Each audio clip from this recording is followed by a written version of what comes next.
All right, guys, so in this video, we're going to be discussing headaches and migraines.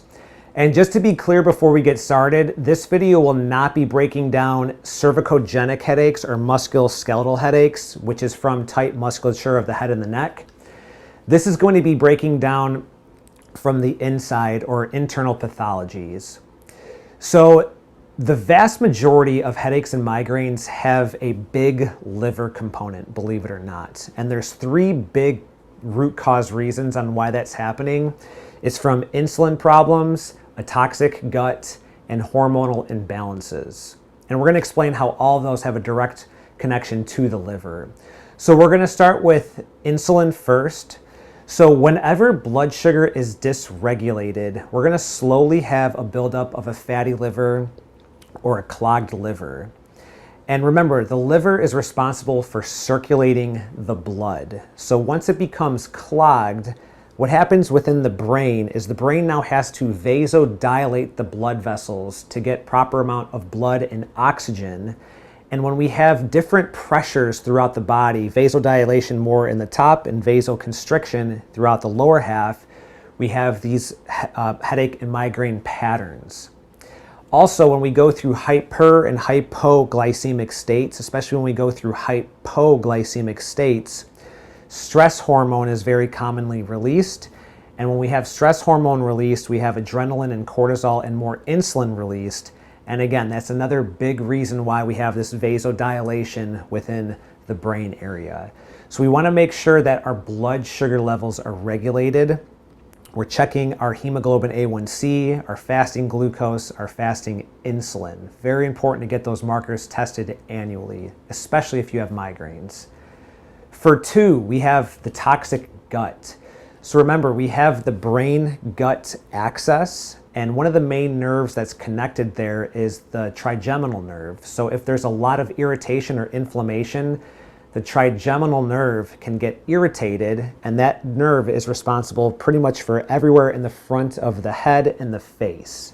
So if you're experiencing more things in the back, that's usually from the tightness from the cervicogenic headache and migraine, but from the front, we got to start thinking trigeminal nerve and that gut-brain axis.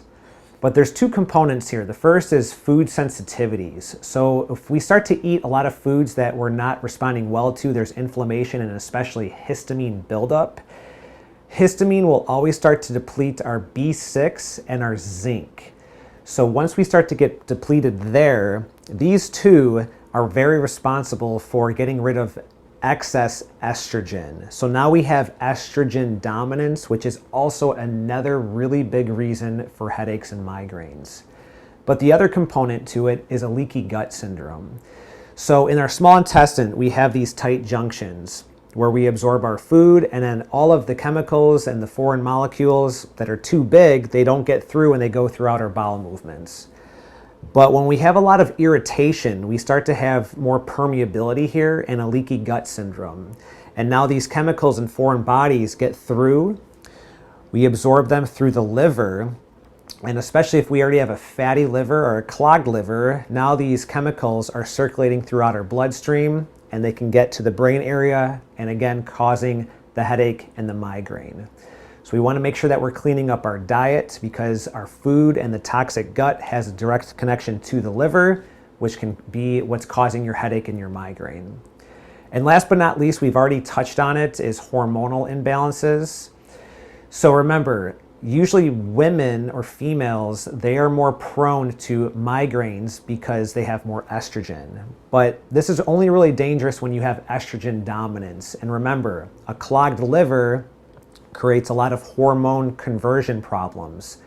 That all happens within the liver. So estrogen is converted in the liver. So a clogged liver is going to create more estrogen problems. And going back to the B6 and the zinc from the toxic gut, that can also create estrogen dominance. So we always want to make sure that we're regulating these things. Also, what is heavily related to estrogen dominance is insulin issues. So whenever you have blood sugar dysregulation, eventually it's going to lead to hormonal problems as well. So all of these are really interconnected at the same time.